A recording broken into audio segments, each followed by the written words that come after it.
ನಿಮ್ಮ ಯಾಕೆ ಬರೆದಿಟ್ಟಿಲ್ರಿ? ನಿಮ್ಮ ಯಾಕೆ ಬರೆದಿಟ್ಟಿಲ್ಲ ಅಂದ್ರೆ ನೀವು ಅಂಥ ಮಾತಾಡಿಲ್ಲ, ಬರೆದಿಡುವಂಥವು. ನೀವೆಂಥ ಮಾತಾಡಿರಿ ಅಂತಂದ್ರೆ ಗಂಡ ಹೆಂಡತಿ ಮಕ್ಕಳು ರೊಕ್ಕ ರೂಪಾಯಿ ಆಸ್ತಿ ಅಂತಸ್ತು. ಆನಂತರ ನಿಮ್ಮ ಮಾತು ಬೇರೆ ಬೇರೆನೇ ಇರ್ತಾವೆ. ಏನಿರ್ತಾವೆ ಅಂದ್ರೆ ಒಂದು ಮಾತಾಡಿದ್ರೆ ಅದು ಬೆಂಕಿನ ಹತ್ತಿರ್ಬೇಕು ಆ ಕಡೆ. ನಾ ಮತ್ತಿಲ್ಲವ ದೂರ ಇರೋದು ಗೊತ್ತಾಗಲಾರ್ದಂಗೆ ನಮ್ಮ ಇಂಥ ಮಾತಿರ್ತಾವೆ. ಬಹುತೇಕ ಒಂದು 3 ಹುಡುಗರು ಕೂತಿದ್ವು ಅಂತ್ರಿ ಕಟ್ಟಿಗೆ 3 ಹುಡುಗರು ಕುಂತಾಗ ಒಬ್ಬ ಹುಡುಗ ಅಂದಂತ, ನಿನ್ನೆ ನಮ್ಮ ಮುತ್ಯಾಂದು ಪೇಪರ್ದಾಗ ಬಂದಿತ್ತು ಅಂದತ್ತವ. ನಮ್ಮ ಮುತ್ಯನ ಫೋಟೋ ಬಂದಿತ್ತು ಪೇಪರ್ದಾಗ. ಹುಡುಗಂದ, ನಿಮ್ಮ ಮುತ್ಯ ಏನು ಸಾಯಕ್ಕಾಗ್ಯಾನ, ಈಗೇನು ಸಾಧನೆ ಮಾಡ್ಯಾನ, ಅಂಥದ್ದೇನು ಮಾಡ್ಯಾನ ಪೇಪರ್ದಾಗ ಬರಕ ಅಂತಂದಾಗ ಆ ಹುಡುಗಂದ, ನಮ್ಮ ಮುತ್ಯ ಯಾಕೆ ಪೇಪರ್ದಾಗ ಬಂದಾನಂದ್ರ ಮಣ್ಣು ಸರ್ತಿತ್ತು, ರೇಸ್ ಇಟ್ಟಿದ್ರು, ಹೊಳ್ಯಾಗ ಮುಳುಗುದು. ನಮ್ಮ ಮುತ್ಯ ಈಚೆ ಕಡೆ ಹೊಳಿ ದಂಡ್ಯಾಗ ಮುಳುಗಿ ಆಚೆ ಕಡೆ ಹೊಳಿ ದಂಡಿಗೆನ ಎದ್ದಾನ ನೋಡಪ್ಪ. ನಿಮ್ಗೆ ಗೊತ್ತಾಗಲ್ಲ, ಇಲ್ಲಿ ಹೊಳಿ ಇರ್ತದೆ, ದೊಡ್ಡ ಹೊಳಿ. ಈಚೆ ಕಡೆ ಹೊಳಿ ದಂಡ್ಯಾಗ ಮುಳುಗಿದಾವ, ಆಚೆ ಕಡೆ ಹೊಳಿ ದಂಡ್ಯಾಗ ಎದ್ದಾನ. ಅದಕ್ಕೆ ನಮ್ಮ ಮುತ್ಯಾಂದು ಪೇಪರ್ದಾಗ ಬಂದದ. ಅವ ಇನ್ನೊಬ್ಬ ಬಂದ, ಇದೇನು ದೊಡ್ಡದು ಬಿಡು ಅಂದವ 2ನೇ ನಂಬರ್ ಹುಡುಗ. ನಿಮ್ಮ ಮುತ್ಯಂದ ಅದೇನು ದೊಡ್ಡದು? ನಮ್ಮ ಮುತ್ಯಂದ ಟಿವಿ ಒಳಗೆ ಬಂದದನು, ಟಿವಿ ಒಳಗೆ ಬಂದದ. ನಮ್ಮ ಮುತ್ಯಂದ ಟಿವಿ ಒಳಗೆ ತೋರ್ಸಾಕತ್ತಿದ್ರು. ಇವ ಅಂದ, ಅಂಥದ್ದೇನು ಮಾಡ್ಯಾನೋ ನಿಮ್ಮ ಮುತ್ಯ ಅಂತಂದಾಗ, ನಿಮ್ಮ ಮುತ್ಯ ಈ ಹೊಳಿ ದಂಡ್ಯಾಗ ಮುಳುಗಿ ಆಚೆ ಕಡೆ ಹೊಳೆ ದಂಡ್ಯಾಗ ಎದ್ರ ನಮ್ಮ ಮುತ್ಯ ಹೊಳೆಯಾಗ ಮುಳುಗಿ ಬಾವ್ಯಾಗ ಎದ್ದಾನ ಅಂದವ. ಅಂದ ಹಂಗ್ಯಾಂಗ ಅಂದವ, ಈ ಹೊಳಿ ದಂಡ್ಯಾಗ ಮುಳುಗಿ ಆಚೆ ಕಡೆ ಹೊಳೆ ದಂಡ್ಯಾಗ ಹೇಳ್ಬಹುದಪ್ಪ, ಅಡು ಉಸುಲು ಗಟ್ಟಿ ಹಿಡಿದು. ಹೊಳ್ಯಾಗ ಮುಳುಗಿ ಬಾವ್ಯಾಗ ಹೆಂಗೆದ್ದು ಹೆಂಗೆ ಎದ್ದಾನೆ ಅಂಬಲ್ಲಪ್ಪ. ಒಟ್ಟು ಶಲ್ಯಾಗ ಬಂದೋ ಶಲಿಗೂಟನ ಬಂದೋ ಗೊತ್ತಿಲ್ಲ, ಒಟ್ಟು ಎದ್ದಾನ. 3ನೇ ನಂಬರ್ ಹುಡುಗಿದ್ರಿ. ಅವಂದ, ಇದರ ಏನ್ ದೊಡ್ಡದು ಬಿಡು ನಿಮ್ಮ ಮುತ್ಯ ಅಂದ. ನಿಮ್ಮ ಮುತ್ಯ ಇಬ್ಬರು ಮುತ್ಯನ್ಕಿಂತ ನಮ್ಮ ಮುತ್ಯನ್ ದೊಡ್ಡ ಅವಾಗ್ಯದ. ಎಲ್ಲ ಫೇಸ್ಬುಕ್ನಾಗ ಬಂದದ, ಇನ್ಸ್ಟಾಗ್ರಾಮದೊಳಗೆ ಬಂದದ, ವಾಟ್ಸಪ್ದೊಳಗೆ ಲಕ್ಷ ಮಂದಿ ಸ್ಟೇಟಸ್ ಇಟ್ಟಾರ ನಮ್ಮ ಮುತ್ಯಾಂದು. ಅಂಥದ್ದೇನು ಮಾಡ್ಯಾನೋ ನಿಮ್ಮ ಮುತ್ಯ? 3ನೇ ನಂಬರ್ ಹುಡುಗ ಹೇಳ್ದ, ನಿಮ್ಮ ಮುತ್ಯ ಈಚೆ ಕಡೆ ಹೊಳಿ ದಂಡ್ಯಾಗ ಮುಣಿಗೆ ಆಚೆ ಕಡೆ ಹೊಳಿ ದಂಡ್ಯಾಗ ಎದ್ರ, ನಿಮ್ಮ ಮುತ್ಯ ಹೊಳ್ಯಾಗ ಮುಣಿಗೆ ಬಾವ್ಯಾಗ ಎದ್ರ, ನಮ್ಮ ಮುತ್ಯ ಊರು ದಂಡ್ಯಾಗ ಹೊರಗೆ ದೊಡ್ಡ ಏನು ಟ್ಯಾಂಕ್ ಇರ್ತಾವಲ್ಲ, ಆ ಟ್ಯಾಂಕ್ನ್ಯಾಗ ಮುಣಿಗೆ ನಳದಾಗ ಪಾರಾಗಿ ಬಂದ ನಂದವ. ಟ್ಯಾಂಕ್ನ್ಯಾಗ ಮುಣಿಗೆ ನಳದಾಗ ಪಾರಾಗಿ ಬಂದ ನಂದು ಕೂಡಲೇ ಇವು 2 ಹುಡುಗರು ಗಪ್ಪ ಆದ್ರಿ. ಇನ್ನೇನು ಅನ್ನೋದೈತಿ ಮಾರಾಯ ಅಂತೇಳಿ ಗಪ್ಪ ಆದ ಕೂಡಲೇ ನೋಡ್ರಿ ಎಟ್ ನಕ್ರಿ ಅವ್ರ ಮಾತು ಕೇಳಿ. ಯಾಕೆ ನಕ್ರಿ ಯಾಕೆ ನಕ್ರಿ ಅಂದ್ರೆ ಏನ್ರಿ ಸ್ವಾಮಿ, ನಳದಾಗ ಹೋಗಿ ಹೆಂಗ ಪಾರಾದ ಬರ್ತಾನ ಮನುಷ್ಯ, ಸುಮ್ಮನೆ ಏನಾರ ಹೇಳಿರ ಆತನ ಅಂತ ನೀವು ಅಂತೀರಿಲ್ರಿ. ಆ ಹುಡುಗರು ಮಾತು ಕೇಳಿ ನಕ್ರಿ. ಆದ್ರೆ ನಿಮ್ಮ ಮಾತು ಕೇಳಿ ಮಹಾತ್ಮರ್ನಾಗತ್ತಾರ, ನಮ್ಮ ಮಾತು ಕೇಳಿ. ಆ ಹುಡುಗರು ಮಾತಿನೊಳಗೆ ಏನು ಅರ್ಥ ಇಲ್ಲಲ್ಲ, ಹಂಗ ನಮ್ಮ ಮಾತಿನೊಳಗೂ ಅರ್ಥ ಇಲ್ಲ. ಜಗಳ ಹಚ್ಚು ಮಾತಾದಾವ. ಇನ್ನ ಹುಡುಗರು ನಗು ಮಾತಾರ ಇದ್ದು, ನಮ್ಮ ಮಾತ ಬೆಂಕಿ ಹಚ್ಚು ಮಾತದವ್ರಿ. ನಮ್ಮ ಮಾತು ಹಂಗದಾವ. ಅದಕ್ಕೆ ಅಂಥ ಮಾತು ನಾವು ಎಂದೂ ಮಾತನಾಡಬಾರ್ದು. ಹೆಂಗವ್ರಂತಂದ್ರೆ ಶರಣರು ಒಂದೊಂದು ಮಾತುಗಳನ್ನು ಎಷ್ಟೆಷ್ಟು ಚಂದ ಬರೆದಾರ. ನಾನು ಈ ವಚನದ ಬಗ್ಗೆ ಹೇಳಿ ಗುರುವಿನ ಬಗ್ಗೆ ಹೇಳ್ಬೇಕಂತೇಳಿ ಒಂದು ವಚನ ಏನಂತಂದ್ರೆ, ಗುರು ಕರುಣಿಶೆ ಬಿಟ್ಟಿತ್ತು ಸಂಸಾರ ಅಂತ ಹೇಳಬೇಕಾಗಿತ್ತು. ಬಹುತೇಕ ಇನ್ನೂ ಅನೇಕ ಪರಮ ಪೂಜ್ಯರು ಆಶೀರ್ವಚನವನ್ನು ನೀಡುವವರದಾರ. ಗುರುವಿನ ಬಗ್ಗೆ ಭಾಳ ಸುಂದರವಾಗಿ ತಾವೆಲ್ಲ ತಿಳ್ಕೋಬೇಕು. ಇಲ್ಲಿ ರಾಚೋಟೇಶ್ವರ ಗುರುಗಳು ಎಂತಹ ಪರಮ ಪವಿತ್ರವಾಗಿರತಕ್ಕಂಥ ಪರಂಪರೆ ವಿರಕ್ತ ಮಠದ್ದು. ಆಗಲೇ ನಮ್ಮ ಮಾಜಿ ಶಾಸಕರು ಹೇಳಿದ್ರಲ್ಲ, ಲೈಸೆನ್ಸ್ ತಂದು ಬಾರ್ ಹಾಕೋದು ದೊಡ್ಡದಲ್ಲ. ನಾವೆಲ್ಲ ಊರಿನ ಹಿರಿಯರು, ಊರಿನ ಮಾತೆಯರು, ನಾವು ಊರಿನ ಬಗ್ಗೆ ನೋಡಿ ಚಿಂತನೆ ಮಾಡಬೇಕು. ಗ್ರಾಮದ ಬಗ್ಗೆನೂ ಒಂದಿಟ್ಟು ಚಿಂತನೆ ಮಾಡಬೇಕು. ಈ ಊರು ಏನು ಮಾಡಿದ್ರ ಒಳ್ಳೆಯದಾದೀತಪ್ಪ, ನಮ್ಮ ಊರಿನ ಹುಡುಗರು ಏನು ಮಾಡಿದ್ರ ಒಳ್ಳೆಯ ಆಧಾರಪ್ಪ ಅಂತ ಒಬ್ಬರ ನಾವು ಊರಿನ ಬಗ್ಗೆ ಚಿಂತೆ ಮಾಡ್ತೀವೇನು? ಇಲ್ಲ. ಇಂತಹ ಮಠಗಳು ಸಂಸ್ಕಾರವನ್ನು ಕೊಡ್ತಾವ ನಮ್ಮೂರಿಗೆ. ಆದರೆ ಮಠದ ಕಡೆ ಬರಂಗಿಲ್ಲ. ಅಂಗಡ್ಯಾಗ ಗುಟಕ ಮಾವ, ಈ ಗುಟಕ ತಿಂದವ್ರದ್ದು ಗೊತ್ತಿರ್ಬೇಕು. ಆನಂತರ ಇನ್ನೂ ಏನೇನೋ ಇರ್ತಾವೆ. ಅವನ್ನೆಲ್ಲ ತಿನ್ನೋದ್ರಿಂದ ಕುಡಿಯೋದ್ರಿಂದ ಏನಾಗ್ತದೆ ಅಂತಂದ್ರೆ ನಮ್ಮ ಆಯುಷ್ಯ ಹಾಳಾಗಿ ಹೋಗ್ತದೆ. ಅಷ್ಟೇ ಅಲ್ಲ, ಮಣಿನ ಹಾಳಾಗಿ ಹೋಗ್ತದೆ. ಅದಕ್ಕೆ ನಮ್ಮೂರೊಳಗೆ ಎಷ್ಟು ಮಠ ಅದಾವ, ಎಷ್ಟು ದೇವಸ್ಥಾನಗಳದಾವ, ಎಷ್ಟು ಅದರೂ ಅಂಗಡಿ ಅದಾವ, ಅಲ್ಲಿ ಎಷ್ಟು ವ್ಯಾಪಾರ ಆಗ್ತದ, ನಮ್ಮ ಊರಿಂದ ಎಟ್ಟಾಗ್ತದ, ಹೊರಗಿನ ಊರಿಂದ ಎಟ್ಟಾಗ್ತದ, ನಮ್ಮ ಮನಿದ ಎಟ್ಟು ಹೋಗ್ತತಿ, ನಮ್ಮ ಮನ್ಯಾಗ ಯಾರ್ಯಾರು ಅದಾರು, ಇದ್ರ ಬಗ್ಗೆ ನಾವು ಚಿಂತನೆ ಮಾಡ್ಬೇಕ್ರಿ. ಎಷ್ಟು ಸಾಧ್ಯ ಆಗ್ತದ ಫಸ್ಟ್ ನಾವು ಒಳ್ಳೆಯವರಾಗಬೇಕು, ನಮ್ಮ ಮನೆಯವ್ರನ್ನ ಒಳ್ಳೆಯವರನ್ನಾಗಿ ನಿರ್ಮಾಣ ಮಾಡಬೇಕು. ಅದರ ನಂತರ ನಮ್ಮ ಆಜು ಬಾಜುದವ್ರನ್ನ, ನಮ್ಮೂರನ್ನು ಒಳ್ಳೆಯವ್ರನ್ನ ಮಾಡಿದೀವಂತಂದ್ರೆ, ಅದಕ್ಕೆ ಶರಣರು ಬರೀತಾರಲ್ಲ, ಇಲ್ಲಿ ಸಲ್ಲುವವರು ಅಲ್ಲಿ ಸಲ್ಲುವರಯ್ಯ. ದೇವರ ಹತ್ಯಕ್ಕೆ ನೀವು ಹೋಗ್ಬೇಕಾದ್ರೆ, ದೇವರ ಹತ್ಯಕ್ಕೆ ನೀವು ಸಲ್ಲಬೇಕಾಗಿತ್ತಂದ್ರೆ ಮೊದಲು ಈ ಸಮಾಜದ ಮಧ್ಯದೊಳಗೆ ಸಲ್ಲಬೇಕು. ಇಲ್ಲಿ ಜನ ನಿನಗೆ ಹೌದು ಅನ್ನಬೇಕು. ಲೇಸನಿಸಿಕೊಂಡು 4 ದಿನ, ಲೇಸನಿಸಿಕೊಂಡು 3 ದಿನ, ಲೇಸನಿಸಿಕೊಂಡು 2 ದಿನ, ಲೇಸನಿಸಿಕೊಂಡು 1 ದಿನ ಬದುಕಿದರೆ ಸಾಲದೆ ಕೂಡಲ ಸಂಘ. ಶರಣರು ಬರೀತಾರ, ಹೌದು ಅನ್ನಿಸಿಕೊಂಡು 4 ಮಂದಿ ಕಡೆ, ಮಹಾತ್ಮರ ಕಡೆ ಹೌದು ಅನ್ನಿಸಿಕೊಂಡು ನೀವು 1 ದಿನ ಬದುಕಿ ಸತ್ತರೂ ಕೂಡ ನಿನ್ನ ಬದುಕಿಗೂ ಅರ್ಥ ಇರ್ತದ, ನಿನ್ನ ಸಾವಿಗೂ ಅರ್ಥ ಇರ್ತದಪ್ಪ. ಅದರ ಸಲುವಾಗಿ ನಾವೇನಪ್ಪ ಅಂತಂದ್ರೆ, ಇಲ್ಲಿ ಸಲ್ಲಿದೀವಂತಂದ್ರೆ ಮ್ಯಾಲ ಪರಮಾತ್ಮ ಕರ್ಕೋತಾನ, ಇಲ್ಲಿ ಸಲ್ಲದವರು ಎಲ್ಲಿಯೂ ಸಲ್ಲರಯ್ಯ ಅಂತ ಶರಣರು ಬರೀತಾರೆ. ಅದಕ್ಕೆ ಈ ಕಾರ್ಯಕ್ರಮಗಳನ್ನು ಪೂಜ್ಯರು ಯಾಕೆ ಆಯೋಜನೆ ಮಾಡ್ತಾರೆ, ಊರವ್ರು ಯಾಕೆ ಆಯೋಜನೆ ಮಾಡ್ತಾರೆ ಅಂದ್ರೆ, ನಮ್ಮ ತಾಯಂದಿರಿಗೆ, ನಮ್ಮ ಮಕ್ಕಳಿಗೆ ಒಳ್ಳೆಯ ಸಂಸ್ಕಾರ, ಒಳ್ಳೆಯ ಸಂಸ್ಕೃತಿ ಬರಲಿ ಅಂತಕ್ಕ ಅದಂತ ತಿಳ್ಕೊಂಡು ಆ ಪರಮ ಪೂಜ್ಯರು ಈ ಕಡೆ ದಯಮಾಡಿಸಿದ್ದಾರೆ. ಇಲ್ಲ ಅಂತಂದ್ರೆ ಬರೋದಿಲ್ಲ. ಭಾಗ್ಯ ಉಜಳಲೆ ಆತ ಸಂತ ಸೌಭಾಗ್ಯತಾ ಬೇಟಲೆ. ಸದ್ಯ ನಿಮ್ಮೂರಿಗೆ ಗುರುಸಿದ್ದೇಶ್ವರ ಮಹಾಸ್ವಾಮಿಗಳು ಬಂದಾರಂತಂದ್ರು, ಅವರು ಸುಮ್ಮನೆ ಬರಂಗಿಲ್ಲ. ನಿಮ್ಮೆಲ್ಲರ ಭಕ್ತಿ ಪರಿಪಕ್ವ ಆದಮೇಲೆ ತಾನೇ ಮಹಾತ್ಮರು ಬರ್ತಾರೆ, ಮಹಾತ್ಮರು ಭೇಟಿ ಆಗ್ತದೆ. ಇಲ್ಲ ಅಂತಂದ್ರೆ ಆಗೋದಿಲ್ಲ. ಒಮ್ಮೆ ಮಹಾತ್ಮರು ಭೇಟಿ ಆದರು ಅಂತಂದ್ರೆ, ಒಮ್ಮೆ ಮಹಾತ್ಮರ ನಿಮ್ಮೂರಿಗೆ ದಯಮಾಡಿಸಿದ್ರು ಅಂತಂದ್ರೆ, ಒಮ್ಮೆ ಮಹಾತ್ಮರ ನಿಮ್ಮ ಮನೆಗೆ ಬಂದರು ಅಂತಂದ್ರೆ ಏನಾಗ್ತದಂತಂದ್ರೆ, ಅವರು ಸಂತರು ಬರೀತಾರ ಏನಂತಂದ್ರೆ, ಪಾಪ ತಾಪ ದೈನ್ಯ ಗೆಲೆ. ನಿಮ್ಮ ಮನೆಯೊಳಗಿರತಕ್ಕಂಥ ಪಾಪಗಳು, ನಿಮ್ಮ ಮನೆಯಲ್ಲಿರ್ತಕ್ಕಂಥ ತಾಪತ್ರಯಗಳು ಹೆಂಗಂತಂದ್ರೆ ಹೇಳಲಾರದ ಓಡಿ ಹೋಗುತ್ತವಂತ. ಬಡತನ, ದರಿದ್ರತನ ನಿಮ್ಮ ಮನ್ಯಾಗ ಕಾಡುವುದು ಇರ್ತದಿಲ್ರಿ. ಅದ್ರಾಗ ಭಾಳ ನೋಡ್ರಿ, ನಮ್ಮ ಮಗಳು ಸ್ವಾಮಿಗಳ ತಕ್ಕ ಬಂದು ಕೂತು ಮೊದಲು ಅನ್ನೋ ಮಾತಂದ್ರೆ, ಸಾಕಾಗ್ಯದ್ರಿ ನನಗೆ ಒಟ್ಟ. ಏನು ಸಾಕಾಗ್ಯದ? ಅದರ ಬೇಕಲ್ಲ, ಸ್ವಾಮಿಗಳ ತಕ್ಕ ಬಂದು ಕೂತು ಒಟ್ಟು ನನಗೆ ಸಾಕಾಗ್ಯದಾರ ನೋಡ್ರಿ. ಏನು ಸಾಕಾಗ್ಯದ? ಒಟ್ಟು ಸಂಸಾರ ಈ ಗಂಡನ ಕಾಲಾಗ, ಮಕ್ಕಳ ಕಾಲಾಗ ಸಾಕ. ಮತ್ತೆ ಮಾಡ್ಕೊಂಡ್ಯಾಕ? ಮಾಡ್ಕೊಳ್ಳುವಾಗ ಹುರುಪಲೆ ಕರಿಕಿತ ಮೊದಲು ಬಂದು ಕುಂತು ತಾಳಿ ಕಟ್ಟಿಸ್ಕೊಳ್ಳೋದು. ಈಗ ಒಂದು ಸಾಕಾಗ್ಯದರಿ, ಯಾರು ಕೇಳ್ಬೇಕು? ನಡಂಗಿಲ್ಲ. ಅವ್ರು ನಮ್ಮ ಶರಣರು ಹಂಗ ಗಂಡ್ಮಕ್ಳು ಬಂದು ಅಜ್ಜಾರತೆ ಕುಂತ, ಯಪ್ಪ ಭಾಳ ಕಷ್ಟದ ನೋಡ್ರಿ, ಒಟ್ಟು ಸಾಕಾಗಿ ಹೋಗ್ಯದ ನೋಡ್ರಿ ಅಂತ ಅವರು ಅಂತಾರೆ. ಕಾರಣ ಏನು ಅಂತಂದ್ರೆ, ನಮ್ಮ ಮನೆಯೊಳಗಿರ್ತಕ್ಕಂಥ ತಾಪತ್ರಯಗಳು, ಕಾಡುವುದನ್ನೋದು ಇರ್ತದಲ್ಲ, ಕಷ್ಟಗಳು, ನೋವುಗಳು, ಅವೆಲ್ಲ ಏನು ಬಂದಿರ್ತಾವಲ್ಲ, ಅವು ಬರಲಿ, ಅವುಗಳನ್ನು ತಾಳ್ಮೆಯಿಂದ ಸ್ವೀಕಾರ ಮಾಡಬೇಕು. ಅಂಥವೇನಾದರೂ ಇದ್ರೆ ಅವು ನಿಮಗೆ ಹೇಳಲಾರದ ರಾತ್ರಿ ಓಡಿ ಹೋಗ್ತಾವಂತೆ. ಯಾವಾಗ ಅಂತಂದ್ರೆ, ನಿಮ್ಮ ಮನೆಯೊಳಗೆ ಮಹಾತ್ಮರ ಪಾದ ಬಿದ್ದಾಗ, ಗುರುವಿನ ಪಾದ ನಿಮ್ಮ ಮನೆಯೊಳಗೆ ಬಂದು, ನಿಮ್ಮೂರೊಳಗೆ ಬಂದು ಅಂತಂದ್ರೆ ಅವೆಲ್ಲ ಪಾಪಗಳ ಪರಿಹಾರ ಆಗಿ ಹೋಗ್ತಾವಂತ.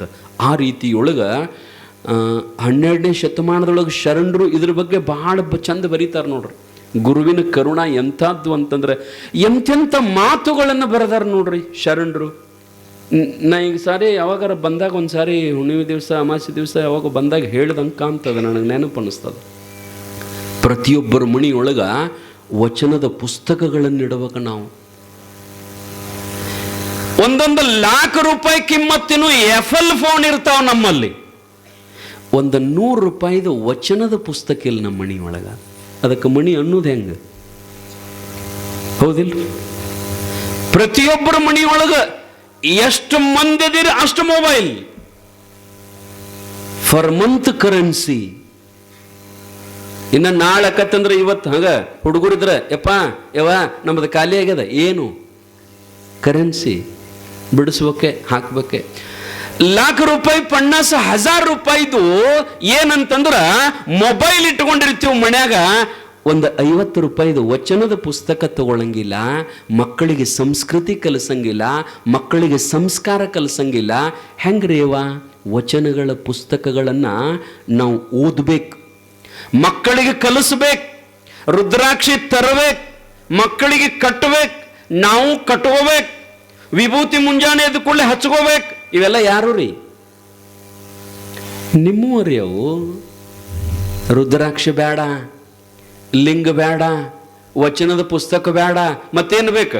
ವಾಟ್ಸಪ್ ಬೇಕು, ಆ ನಂತರ ಫೇಸ್ಬುಕ್ ಬೇಕು, ನಂತರ ಫೋನ್ ಬೇಕು. ಇವನ್ನ ನಾವು ಉಪಯೋಗ ಮಾಡ್ತೀವಿ, ಅವನು ಉಪಯೋಗ ಮಾಡಂಗಿಲ್ಲ. ಒಂದೊಂದು ವಚನ ಎಂಥ ವಚನಗಳನ್ನು ಬರೆದಾರ್ರಿ, ಓದಿಸ್ಬೇಕು ಮಕ್ಕಳಿಗೆ. ವಚನಗಳನ್ನು ಶರಣರು ಹೆಂಗೆ ಬರೆದಾರ ಅಂತಂದ್ರೆ ಸುಮ್ಮನೆ ಬರೆದಿಲ್ಲ.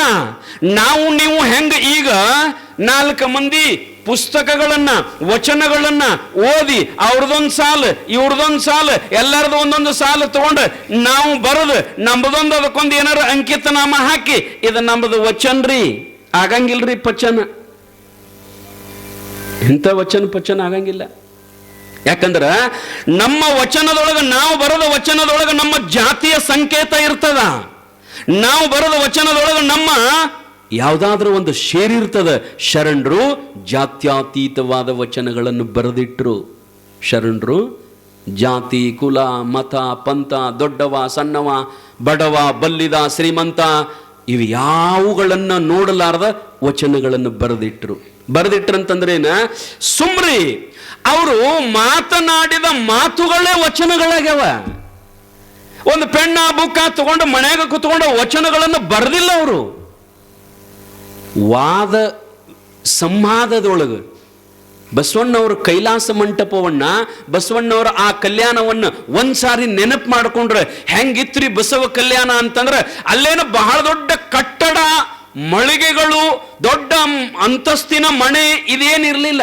ಈಗ ನೀವು ಹೆಂಗ ಬೈಲಾಕ್ ಕುಂತಿರ್ಲ ಹಿಂಗೆ ಮಧ್ಯದಲ್ಲಿ ಅಲ್ಲಮಾಪ್ರಭುಗಳು, ಈಗ ಹೆಂಗ ಗುರುಸಿದ್ದೇಶ್ವರ ಮಹಾಸ್ವಾಮಿಗಳು ಕುಂತಾರಲ್ಲ ಹಂಗ ಅಲ್ಲಮಾಪ್ರಭುಗಳು, ಆ ಕಡೆ ಬಸವಣ್ಣ, ಈ ಕಡೆ ಚನ್ನಬಸವಣ್ಣ, ಇನ್ನುಳಿದ ಶರಣರು, ಈ ಕಡೆ ಸಾವಿರಾರು ಮಂದಿ ಶರಣಿಯರು, ಈ ಕಡೆ ಸಾವಿರಾರು ಮಂದಿ ಶರಣರು, ಇವರೆಲ್ಲರೂ ಕುಂತ ದಿನ ಚರ್ಚಾ ಮಾಡ್ತಿದ್ರು. ಅವರು ಏನು, ಇವತ್ತು ನಾ ಏನ್ ಮಾಡೀನಿ, ನಾಳೆ ನಾ ಏನ್ ಮಾಡಬೇಕು, ಇವತ್ತು ನನ್ನಿಂದ ಯಾರಿಗಾರ ನೋವಾಯಿತೇನು, ಇವತ್ತು ನನ್ನ ಕಾಯಕದಲ್ಲಿ ಏನಾದರೂ ಒಂದಿಷ್ಟು ದೋಷ ಇತ್ತೇನು, ಚರ್ಚಾ ಮಾಡ್ತಿದ್ರು ಅವರು. ನಾವು ನೀವು ಮಾಡುವ ಕಾರ್ಯಕ್ರಮ ಮುಂಜಾನಿಂದ ಸಂಜೆ ತನಕ ದೋಷ ಪೂರಿತನೇ ಇರ್ತಾವ, ಚರ್ಚಾ ಮಾಡೋದ ಬೇಡ. ನಾವು ಮಾಡುವ ಕಾಯಕದೊಳಗೆ ಇನ್ನೊಬ್ಬರ ಮನಸ್ಸಿಗೆ ನೋವಾಗಿರ್ತದೆ. ನಾವು ಮಾಡುವ ಕೆಲಸದಿಂದ ಒಂದು ಮಣಿ ಹಾಳಾಗಿರ್ತದೆ. ನಾವು ಮಾಡುವ ಕೆಲಸದಿಂದ ಒಂದು ಊರು ಹಾಳಾಗುವಂತ ಕೆಲಸ ನಮ್ಮೂ ಇರ್ತಾವ. ಹೆಂಗ ವಚನ ಆಗ್ಬೇಕ್ರಿ ನಮ್ಮ ಮಾತಾ? ಹೆಂಗ ವಚನ ಆಗ್ಬೇಕು? ಒಂದನ್ನು ಮಾತು ನಮ್ಮ ಬಾಯಿಂದ ಹೊರಗೆ ಬತ್ತು ಅಂದ್ರೆ ಅದು ಇನ್ನೊಬ್ಬರ ಎದೆಯನ್ನು ಬಡದ ಬೆನ್ನಲ್ಲಿ ಪಾರ ಆಗತಕ್ಕಂಥ ಮಾತುಗಳನ್ನ, ನಿಷ್ಠುರವಾದ ಮಾತುಗಳನ್ನ ನಾವು ಮಾತನಾಡಿದರೆ ಎಂದಾದರೂ ಪರಮಾತ್ಮ ಒಲಿತಾನೇನ್ರಿ? ಎಂತೊಲಿವನೋ ನಿಜೂಡ್ರು ಅಂತಾರೆ.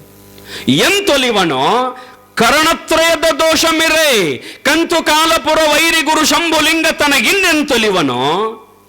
ಹೆಂಗ ಒಲಿತಾನೋ ದೇವ್ರು ನಿನಗ?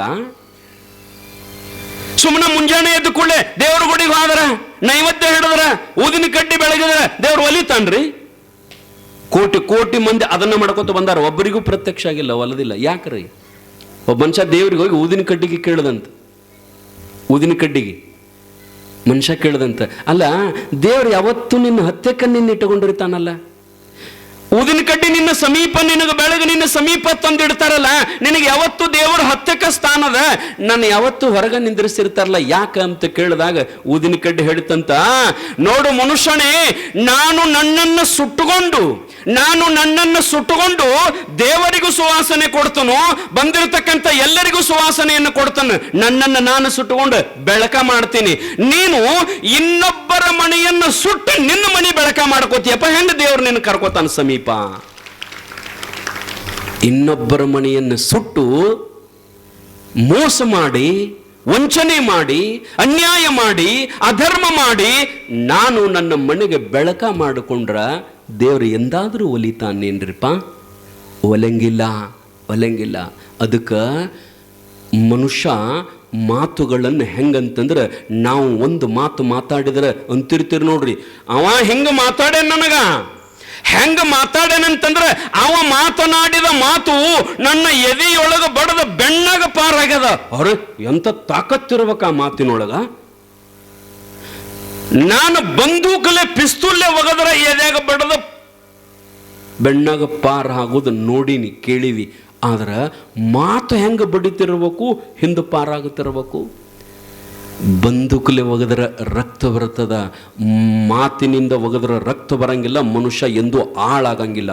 ಅಂಥವು ನಮ್ಮ ಮಾತದಾವ್. ಒಂದು ಮಾತು ಮಾತಾಡಿದ್ರೆ ಒಂದು ಮಣಿ 4 ಆಗಿರ್ಬೇಕು, ಅಂಥ ಮಾತದಾವ್ ನಮ್ಮ.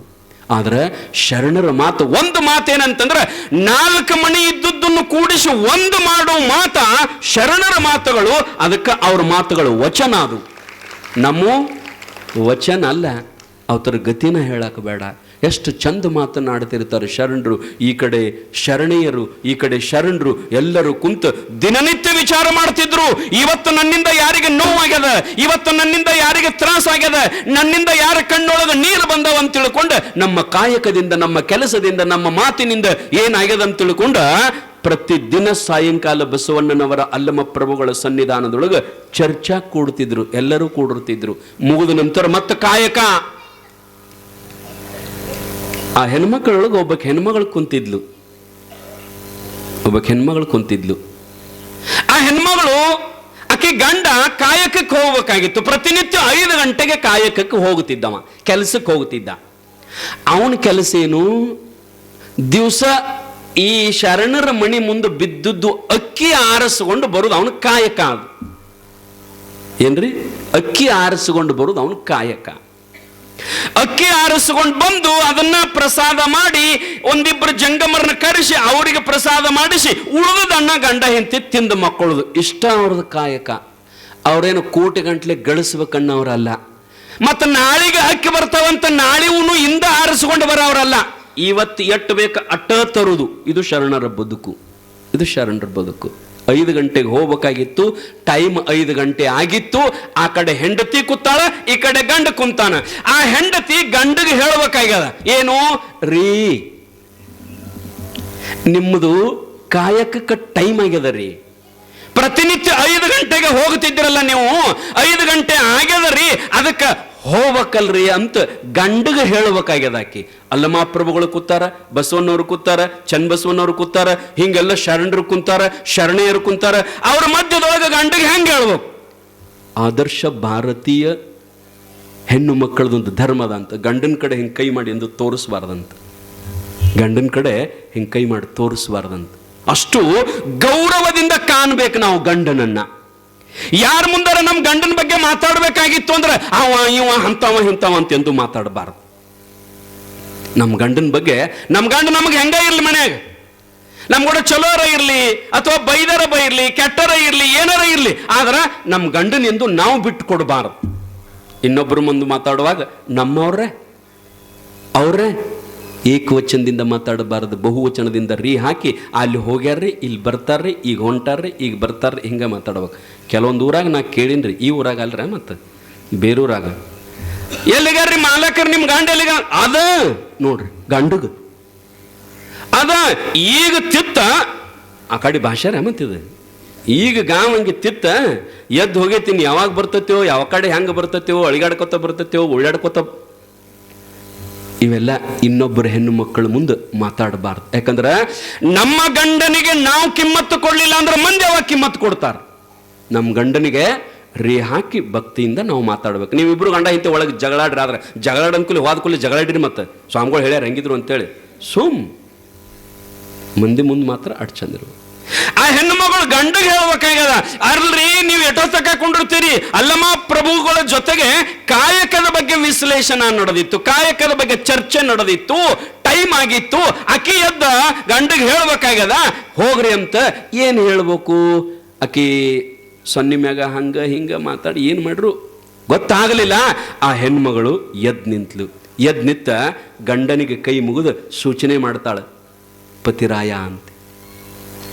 ಅವ ಸ್ವಲ್ಪ ಹೊಳ್ ನೋಡ್ಬಿಡ್ದ ಗಂಡಗೆ ಹೇಳ್ತಾಳಕ್ಕಿ. ಆಕಿ ಏನ್ ಹೇಳ್ಬೇಕಾಗೈತಿ?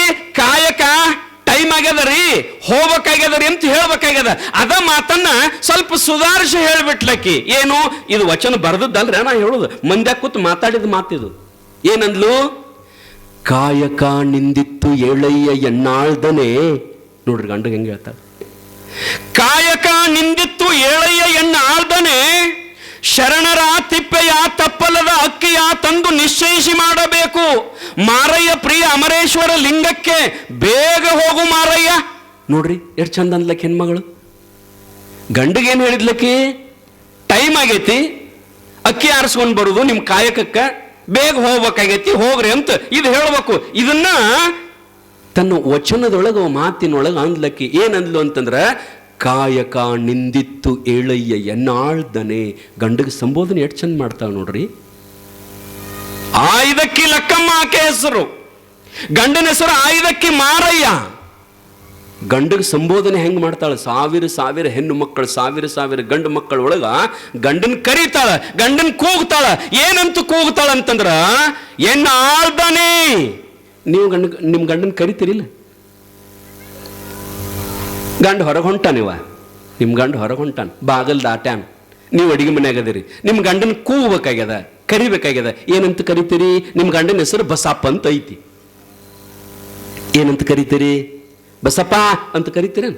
ಹಂಗ್ರಿ ಸ್ವಾಮಿ, ಗಂಡನ ಹೆಸರಿಟ್ಟು ಕರಿಬಾರ್ದು. ಅದು ಹಿಂದಿತ್ತು ರೀ, ಈಗಿಲ್ಲ. ಈಗೆಲ್ಲ ಹಂಗೆ ಕರಿಯಾಕತ್ತಾವ ಏಕಲ್ದಾಕ ಈಗಿನ ಹೊಸ ಮಂದಿ. ಗಂಡಗ ಏನಂತ ನೀವು ಕರಿತೀರಿ? ಬಹುತೇಕ ನಿಮ್ಮ ಗಂಡಗ ಕರಿತೀರ ಇಲ್ಲ? ಸಂತಿಗೆ ಹೋಗ್ಬರ್ರಿ, ರೊಕ್ಕ ಕೊಡ್ರಿ, ಅದು ಮಾಡ್ರಿ, ಏನಾರ ಮಾತಾಡ್ತಿರ್ತೀರಿ, ಕರಿತೀರಿ. ಏನಂತ ಕರಿತೀರಿ? ನಮ್ಮ ಹಿಂದಿನ ಮಂದಿ, ಒಂದು 50-60 ವರ್ಷದ ಹಿಂದಿನ ಮಂದಿ, ಹಳಿ ಮಂದಿರ ಏಕವಚನದಾಗ ಗಂಡಗೆ ಹೆಂಗೆ ಕರಿತಿದ್ರಂದ್ರೆ ಏ ಹಿಂಗೆ ಕರಿತಿದ್ರಲ್ರಿ. ನಮ್ಮ ಆಯಿಗಳು, ನಮ್ಮ ಮುತ್ಯಗಳು ಗಂಡಗ ಏ ಅಂತ ಕರಿತಿದ್ರು. ಈಗಿನವರು ರೀ ಅಂತ ಕರೀತಾರ.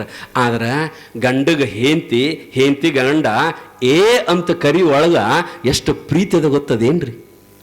ಏಕವಚನದೊಳಗೆ ಕರಿ ಆ ಮಾತಿನೊಳಗ ಗಂಡನ ಕರಿತಾಳಲ್ಲ ಏ ಅಂತ, ಆ ಏ ಅನ್ನೋ ಮಾತಿನೊಳಗೆ ಎಷ್ಟು ಪ್ರೀತಿ ಅದ ಅಂತಂದ್ರೆ ಸಾಗರದಷ್ಟು ಪ್ರೀತಿ ಅದ.